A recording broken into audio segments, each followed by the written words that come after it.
ہم اپنی طرف بڑھتے ہاتھ کو کبھی خالی نہیں لوٹاتے۔ دوستی کا ہاتھ ہو تو ملا لیتے ہیں، دشمنی کا ہو تو کاٹ دیتے ہیں۔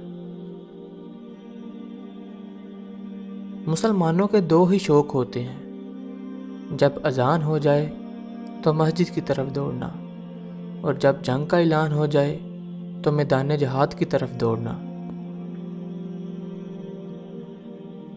شکار جنگجوؤں کو زندہ رکھنے کا بہانہ ہے۔ میں مظلوم کی حفاظت کروں گا، چاہے وہ میرا دشمن ہو، لیکن میں غدار کو معاف کبھی نہیں کروں گا، چاہے وہ میرا بھائی ہو۔ ہمارے اسلاف کی داستانیں بچوں کو سلانے کے لیے نہیں بلکہ مردوں کو جگانے کے لیے سنائی جاتی ہیں۔ جہاں انسان جاتا ہے وہاں اس کا رزق پہلے ہی پہنچ چکا ہوتا ہے۔ اگر آپ کا دل خالص اور پاکیزہ ہے تو دنیا کی کوئی شیطانی طاقت آپ کا محاصرہ نہیں کر سکتی۔ جب آپ اپنی دولت دوسروں پر خرچ کریں گے تو یہ زیادہ بھی ہوگی اور اس میں برکت بھی ہوگی۔ اگر اصول پر ہو تو ڈٹ جاؤ، اگر انا پر ہو تو پیچھے ہٹ جاؤ۔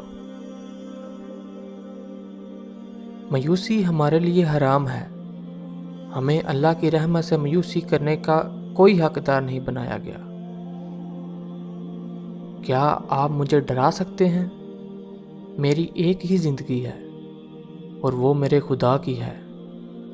جنگ کے میدان میں تمہارا واحد انحصار تمہاری تلوار ہے، جس کا کوئی خواب نہیں، اس کا کوئی مستقبل نہیں۔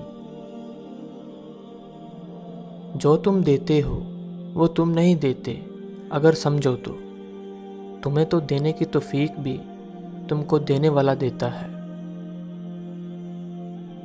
حق کی راہ پر چلنے والوں کو میرا رب کبھی تنہا نہیں چھوڑتا۔ اصل ہیرو وہ ہوتا ہے جو نیچے گرتے ہی اٹھتا ہے۔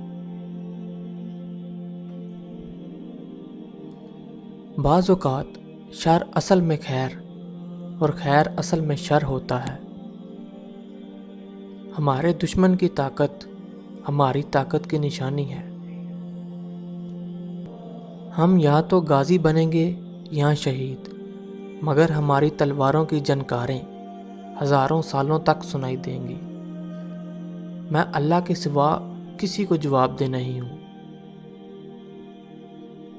جو بیج اپنے کھول کو گلنے نہیں دیتا وہ پھل کبھی نہیں دیتا۔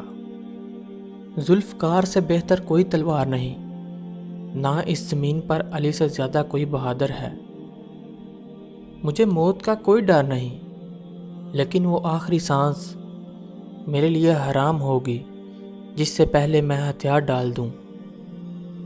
ہم اللہ کا انصاف پھیلانے کے لیے جیتے ہیں۔ ہمارے لیے موت کا مطلب رب تعالیٰ سے ملاقات ہے۔ پیار آنکھوں کے ملنے کا نام نہیں، دلوں کے ملنے کا نام ہے۔ دنیا کی تمام تر برائیوں کے باوجود ہمیں امیدوں کے بیج لگانے چاہیے۔